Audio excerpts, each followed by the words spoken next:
Okay, every pony. Hello, it's me, Kirby.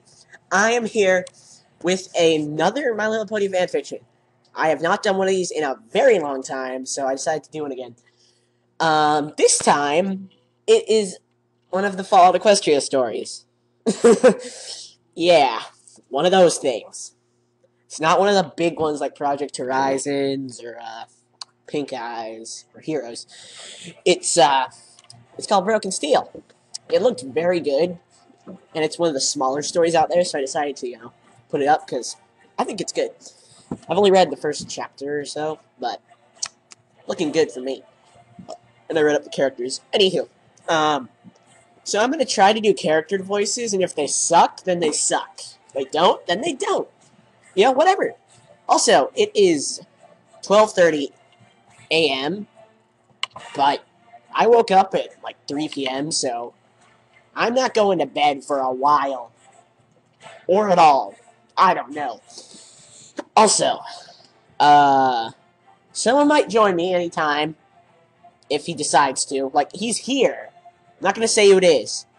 But if he wants to talk, he can. But he can only talk when I take a pause between the story or anything. Okay, that's long enough introduction. We have some background music, if you can hear it all. One sec.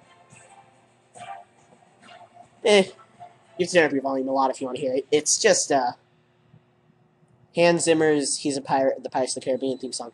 I just think it's fitting for, like, an adventure story. I'm going to try to find something else for it next time. Okay, enough ranting. Or talking. Whatever. Let's do this thing. Fallout Equestria. Broken Steel. Prologue. Stable 88. A control stable constructed by Stable-Tech over 200 years ago to protect our 500 ponies from a mega-spell disaster. It did its job. It saved those who made it into the stable when the call came out. But it also sealed the fate of them all, too. When the bombs fell and the giant steel door rolled into place and was driven in by the mechanical arm, it broke. No pony had ever found out what happened, but they say that the vibrations from the bomb damaged a vital internal component that jammed the steel door's locking system in place, permanently sealing the stable from the outside world. Why, that just frickin' dandy! Okay. For 200 or so years, the huge stable continued life. Every pony lived and died as the years passed. The stable was supposed to have 600, but when the door closed, only 552 made it in. Despite this, the stable was said to house enough genetic diversity to allow the populace to live in the stable for at least 1,000 years. As the years passed, that number began to drop. The math was sound, but no pony really expected to live their entire existence in a giant underground bunker. This caused problems. I bet it did.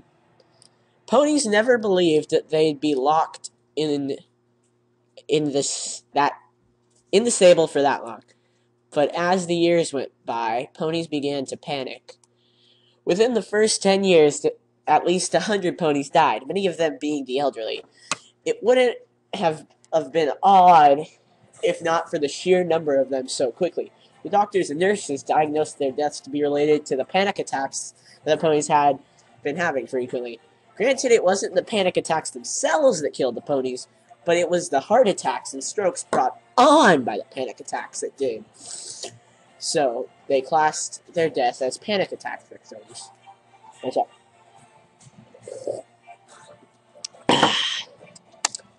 At least 200 years later, the stable's populace had more or less stabilized around about 460 ponies. Being born in the stable and only knowing the stable was what it took to stop the panic attacks. My family had always run this stable, from the day Stable-Tech put my ancestor in charge as the overmare. It seemed the daughter of the overmare would inherit their mother's position as overmare. I was a bit miffed to why no pony tried to change that, but I guess my family did a good job at running the place. I was born premature by a couple of weeks that didn't seem that bad, but my birth was the most unusual thing that ever happened in Stable 88. When I was born, every pony didn't expect me, not because I was born a unicorn, not because I am a girl, but because I was totally white. Is that racist? No, wait. I was so damn white that I almost lit up the room. The doctors and nurses did tests on me to see if I was okay, and the only thing they found was that I was born an albino. Nobody knew what that meant apart from the eggheads of the stable, including the doctors and nurses, so to most other ponies, I was like an alien to them. My mother spent hours reading up on what an albino is. Ugh. I am just a totally brilliant white unicorn with pale skin, and to top it off, bright red eyes. Yeah, that sounds pretty strange, pal. My mother also had trouble trying to name me, too. A tradition of my family is that we were usually named after a dessert or sweet. My mother was called Blueberry Muffin, because she was a dark blue earth pony with soft brown eyes and a brown mane and tail. Cool! I know a pony that looks like that. Except they're Pegasus. She struggled trying to name me because I was so white. In the end, she just named me after the first thing that came into her mind, and that was Apple Tart. Good for you, Miss Tart. Sorry, my throat's really dry. I've just been doing stuff.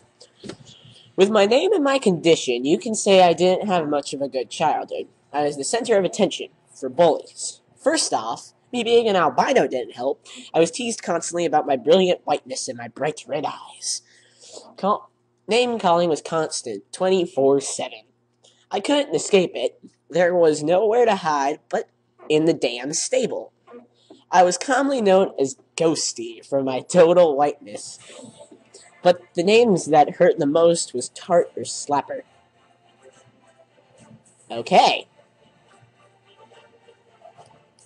1 second, I'm just saying something. Okay.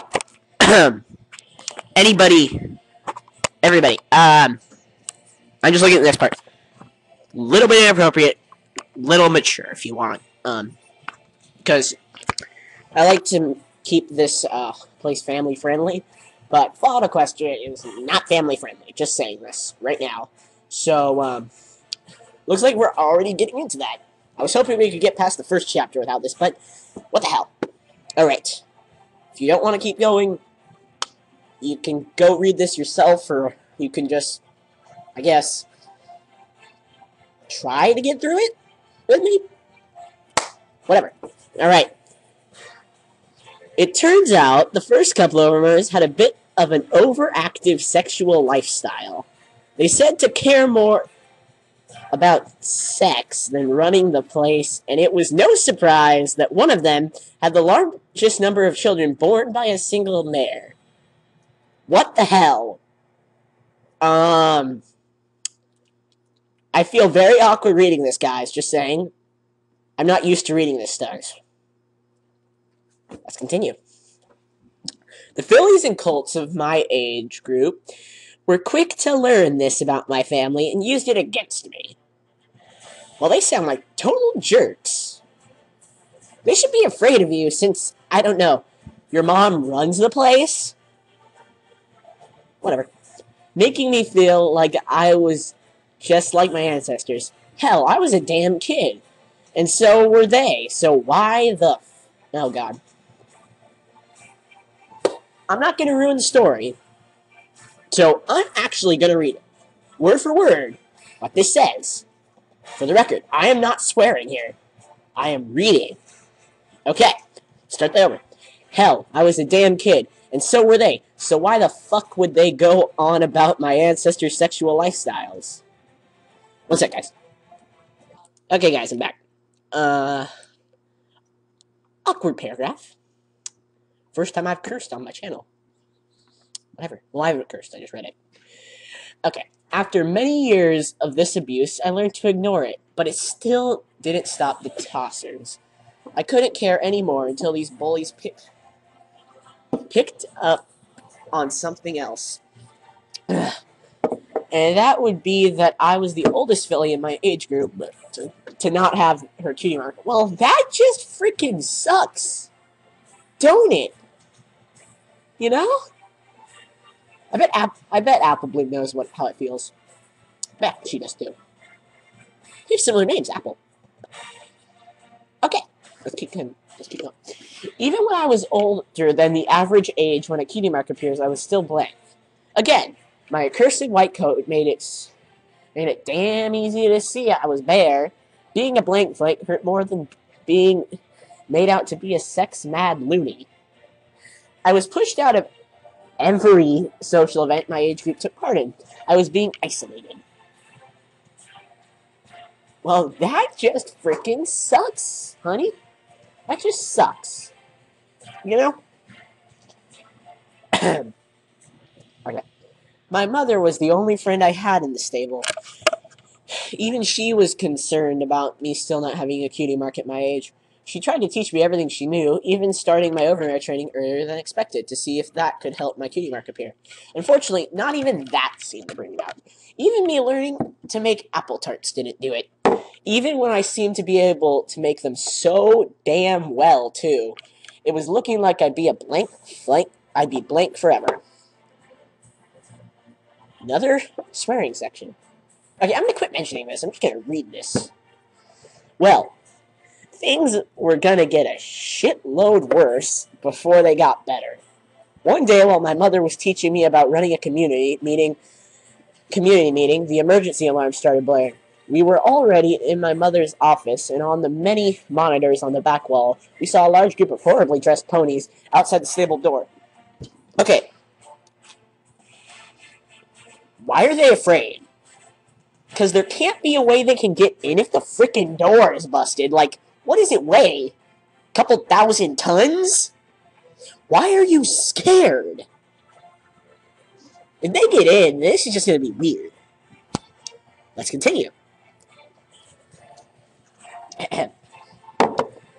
Several of them carried a huge device, which to our horror was cutting through the door.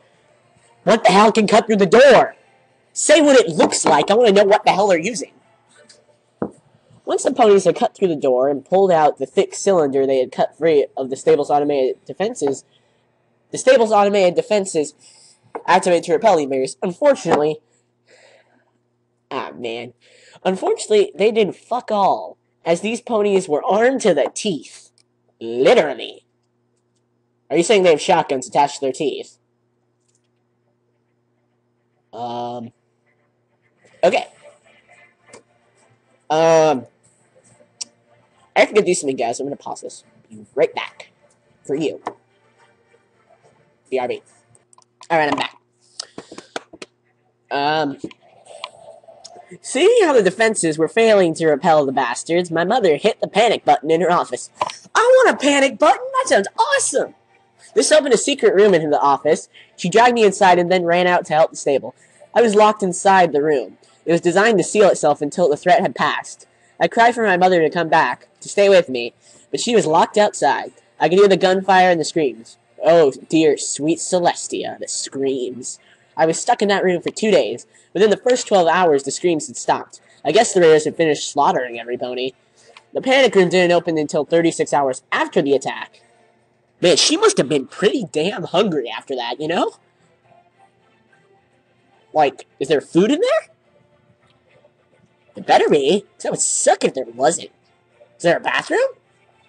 Let's hope. Continue. After the attack, when every pony was dead and the bastards responsible were long gone, I emerged to the most horrific sight I had ever seen. I walked down the corridors of the stable, my eyes forward sparkle active as I moved. I was horrified to see that my EFS was showing nothing. No red marks, no white marks, no nothing. Every pony was dead.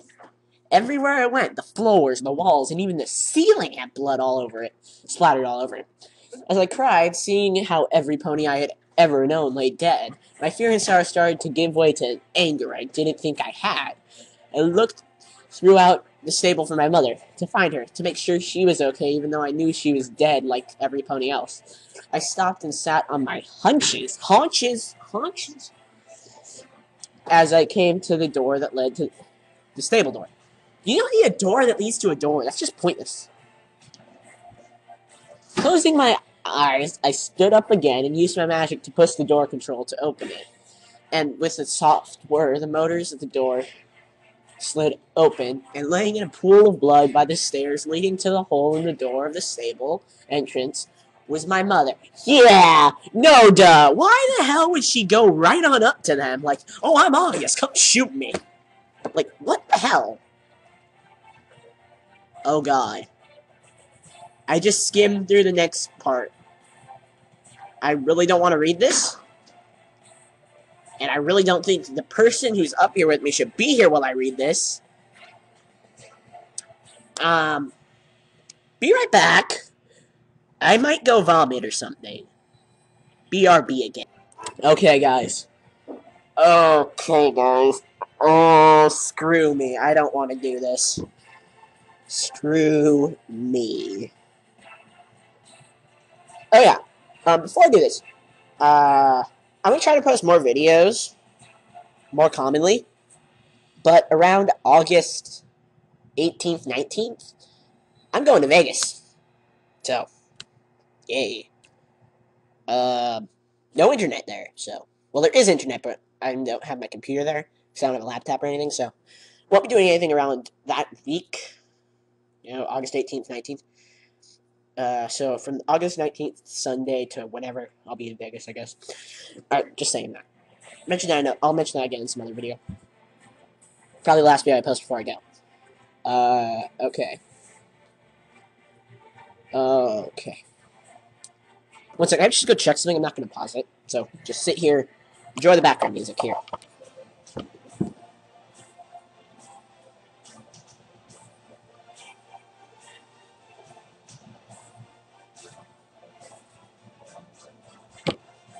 Yeah, that's it. Okay. Tip for everybody here. Very mature part. That's happened.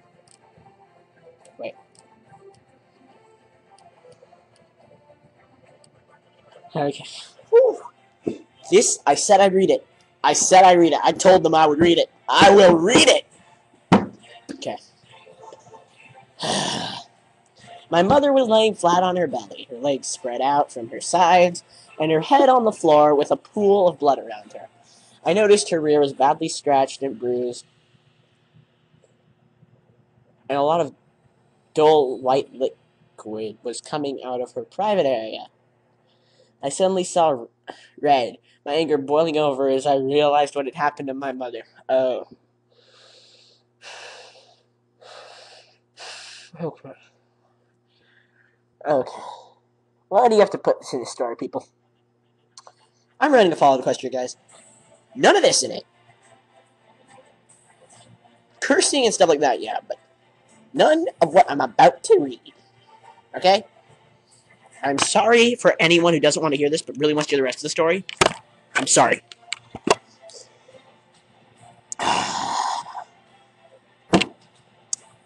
The fuckers raped my mother repeatedly before they killed her.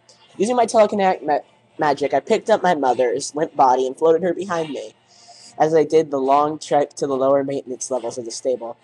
I came to the furnace room where most waste was incinerated. I opened one of them and pushed my mother's body into it and activated the furnace to cremate my mother, giving her a decent send-off. Looking through the door at my mother as her lifeless body burned, tears running down my cheeks, I cried out loud, "I love you!" Nope, can't do her voice yet. Well, we have no idea how her character is, so we can't really... Yeah. Okay, I have to go get somebody. So I'll be gone for about 30 minutes. My time. BRB again. Sorry for all these pauses. Back.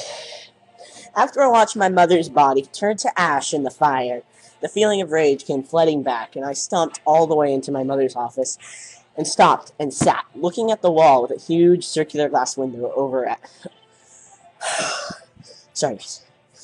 overlooking the atrium.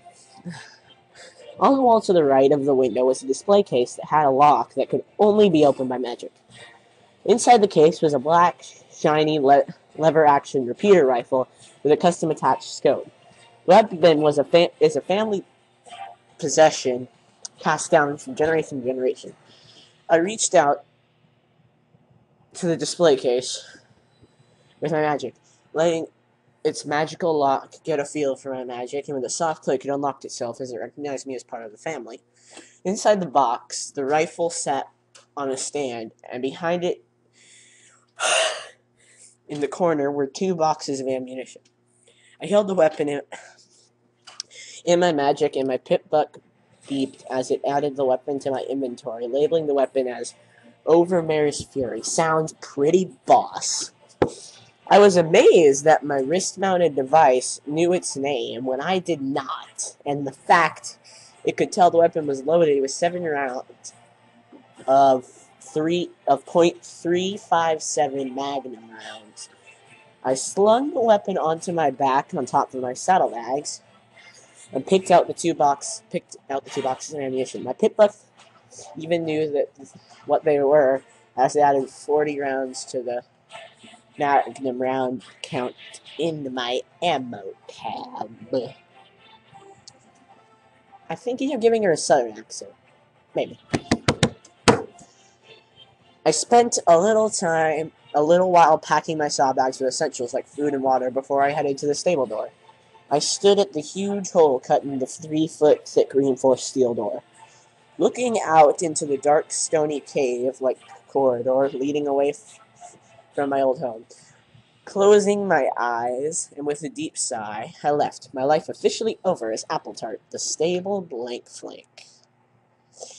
Yeah, she's Apple Tart, the stable 88 dweller. Only one alive. Moment of silence for her mother. That's over. I pushed open the wooden door that led to the outside world.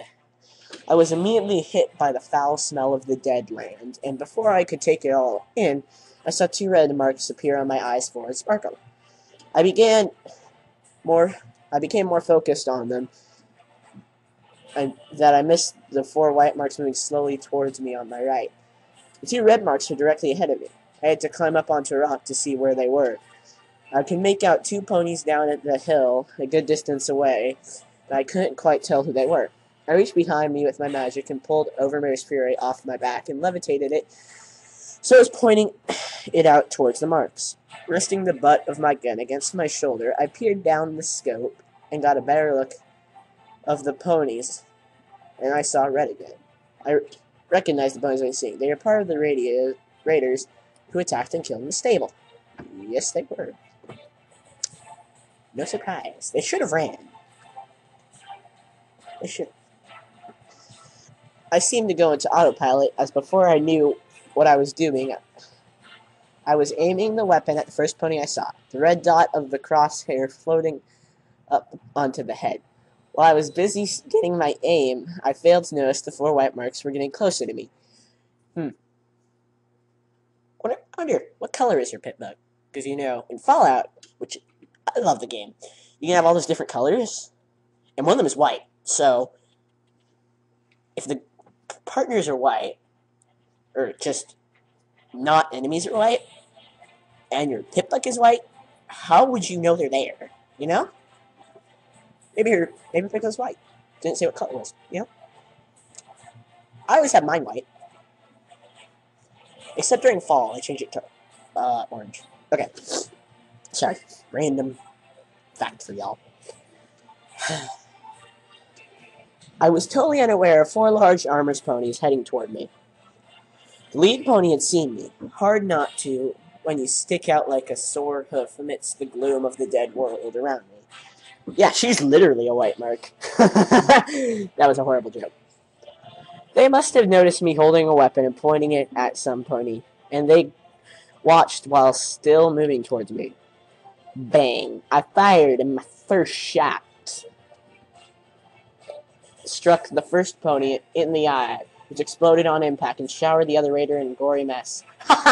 Take that, sucker! The 4 armored ponies stopped for a moment, as they must have seen my shot.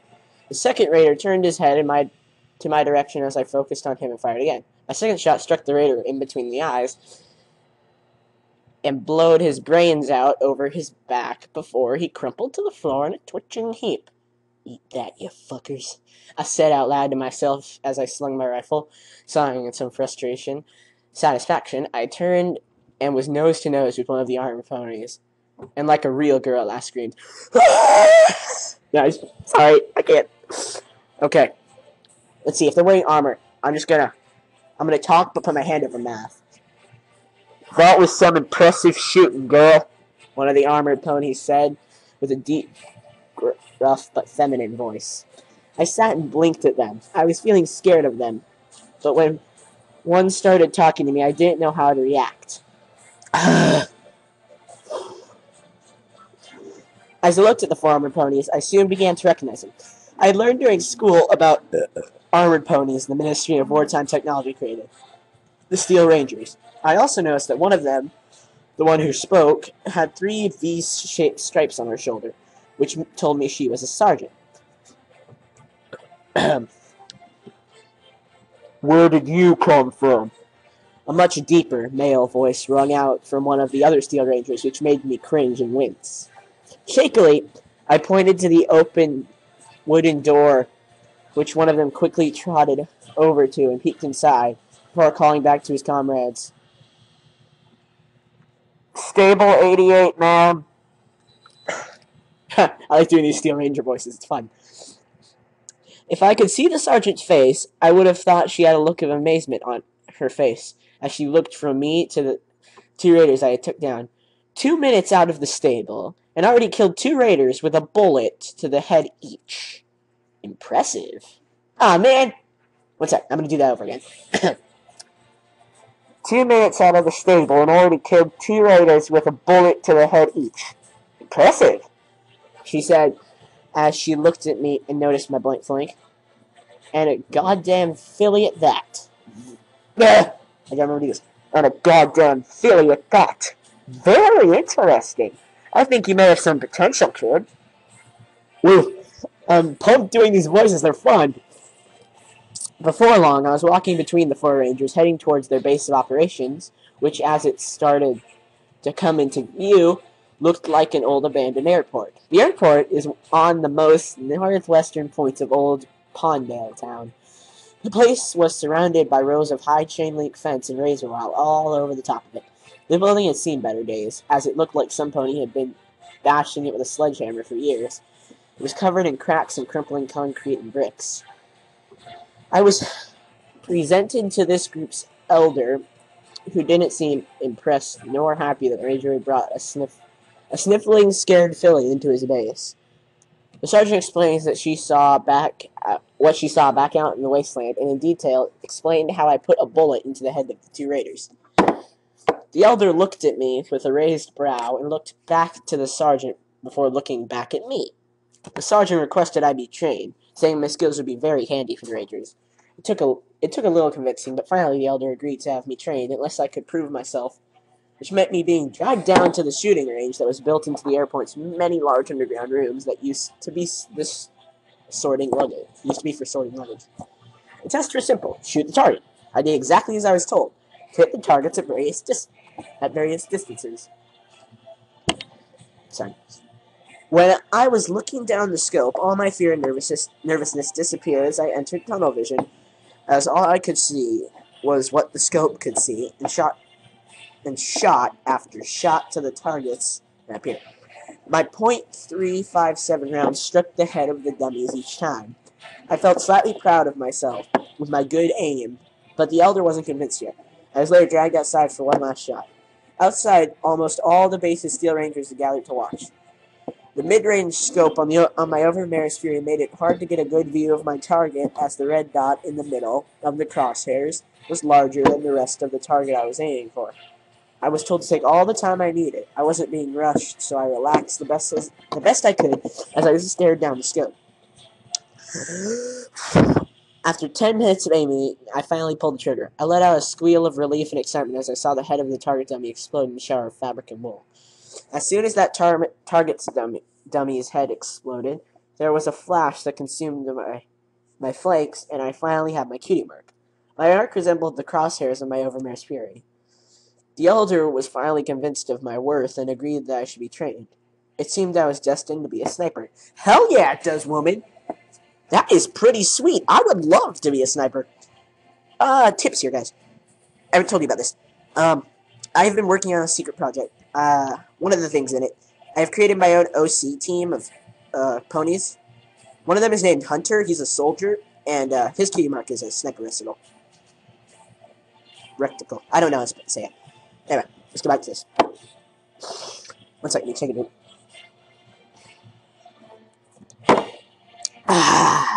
That's some good stuff. Indeed it was as the years passed, and I fulfilled my training in power armor and being a Steel Ranger. I was trained in various long-range weapons, and I had little difficulty in using them, but none of those were suitable for the battle saddle I received. My battle saddle was a rare one. It had ports for interchangeable weapons with ammo feeders on the top that rested against my armored back. I asked the quartermaster if there was any sniper rifles designed for this battle saddle that I could use, but unfortunately he didn't have any. However, he did tell me he had a special weapon that could be used as a sniper, but it wasn't working, and so we made a deal. If I can fix it, I can keep it. Cool. Just taking a breath. Okay. Alright. Over the years, I realized I loved guns. I agree with you there, my man. I think it was the kick they had when they fired and the sound they made when you pulled the trigger. When I saw the weapon the quartermaster had in the back of his armory, I nearly wet myself with glee. Oh my god, that's just beautiful. Sitting on the table was a huge 50 caliber anti-machine sniper rifle. Holy balls, that sounds awesome! It was one of 10. Well, 4. The other 6 were not finished before the bombs dropped, and their components were lost over time from ponies stealing them, or that they had not finished making them all. I went to work, my telekinetic magic peeling the gun apart as I found its fault. Strangely, without reading the manual on this thing, it turned out that the firing mechanism was damaged, and it was a simple fix. Again, I didn't read the manual, but I was able to fix it as I've always known how. As if I've always known how. Before long, I had a huge weapon mounted to one side of my battle saddle, which has a gun barrel sticking 3 feet in front of me. I guess I made some Steel Rangers jealous of my weapon, as many kept staring at me as I trotted by. This weapon was so damn powerful I couldn't believe it. I tested it greatly, nearly having an orgasm from its roar and kick, and the sheer joy of using it. The weapon had the power to punch through anything solid that I fired it at, even old Steel Ranger armor. It seems nothing solid like armor or material like stone or concrete could stop a bullet from it. Its recoil would send me flying onto my back if I wasn't wearing my armor, and its roar of a boom would deafen an unprotected pony, as it was that damn loud. I even tested firing it next to an intact pane of glass, which shattered as soon as it fired. Even with this beast, I was still hitting my mark on my targets. By the time I had finished my training, I was known as the best sniper in the Pondale Regiment of Steel Rangers, and I received the title of Longshot. Well, good for you, Apple Tart. Longshot, whatever. Party. During the celebration for completing my training, I was still getting those looks from ponies at my brilliant white body while back in '88. Being a mayor old enough to make my own choices, I decided to do something about this and visited the resident barber pony who had cut my mane and tail short into a buzz cut. I got her to dye my mane and tail the same bright red as my eyes to make myself look more normal, and it worked. A few years later, when I started going out on missions, I was finally happy to be doing something. But that happiness soon faded at what I did. I killed ponies along with the other rangers when we went out on missions, taking technology or exterminating locals because they sat on something the rangers wanted. They sound like jerks. I feel sorry for you, Miss Tart. You found your talent, but you're working with jerks. Anyway, at first, I did it to follow my orders, and didn't think much about it. But as time passed, I began to see this was wrong. I continued to follow my orders despite it tearing me apart, as more innocents died from my shots, or theirs for things that seemed unimportant. I tried to tell them we should be helping them rather than killing them for shit, but they wouldn't listen.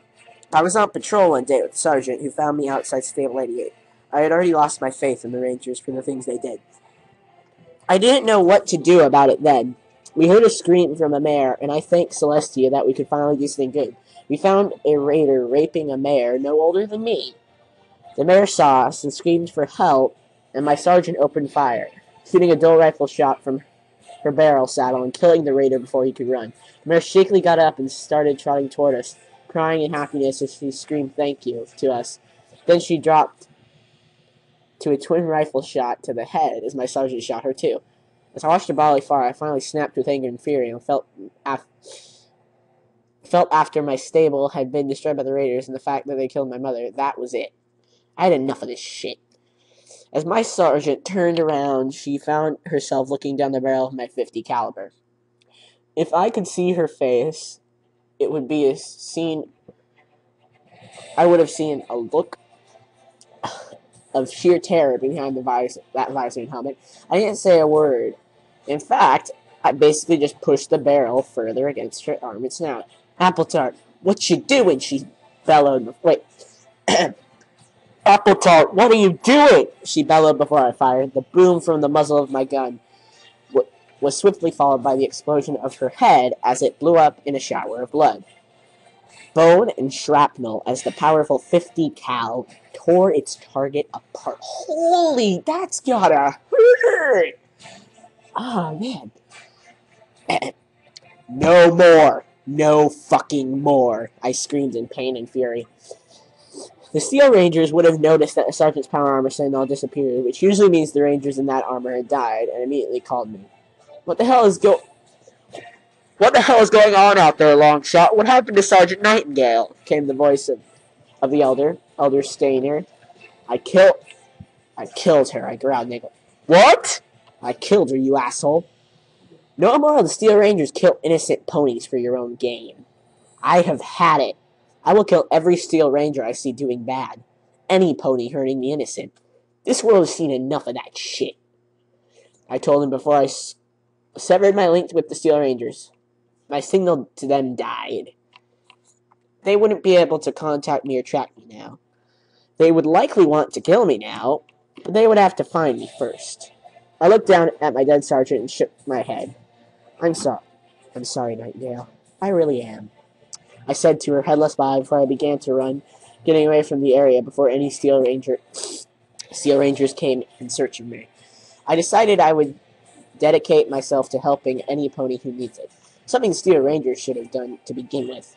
As far as I'm concerned now, there are nothing more than organized and armored raiders. They were nothing more, yeah. Now, I would start a new life. A rogue Steel Ranger. For the hell of it, I found a stone wall that was virtually blank, and using my armored hoof, I started to scratch into the wall. I'm Apple Tart Longshot. Wrongdoers will face the wrath of my .50 caliber anti-machine rifle. I found a tallish building that looked fairly intact, and after checking my eyes board sparkle for any contacts, it luckily had nothing inside. I stepped inside and closed its door. The building had long since been looted, leaving nothing usable, and the walls and floors were a mess, with all sorts of crap and deteriorating furniture and decorations. I climbed up to the highest room of the building. There were 2 windows and a door that led onto a balcony that gave me a good vantage point. Pardon? Okay. Looking around, I found an old bed. Using my magic, I started to disconnect my armor. Stepping out of my open armor, I cringed at the rotten smell of the old room. I sighed softly to myself as I lay down onto the bed and laid my head down onto my forehead and soon drifted off to sleep. The wasteland is a living hell to most ponies. It is in need of heroes, and I hope to help save ponies from horrible deaths and monsters that roam these lands. I hope I can aspire to be a good hero. I also hope I can make up for all the wrong I've done during my time as a ranger. Only time will tell. Well, everybody, that is it for Broken Steel. Follow Equestria Broken Steel, Chapter 1 Prologue. Yeah, not Chapter 1 Prologue. If you liked it, give me some feedback. Tell me if you want the next one. I'll just base it off the likes or anything on this video. Anything. Anything. Okay? Okay. This is Kirby, signing off. See you guys later!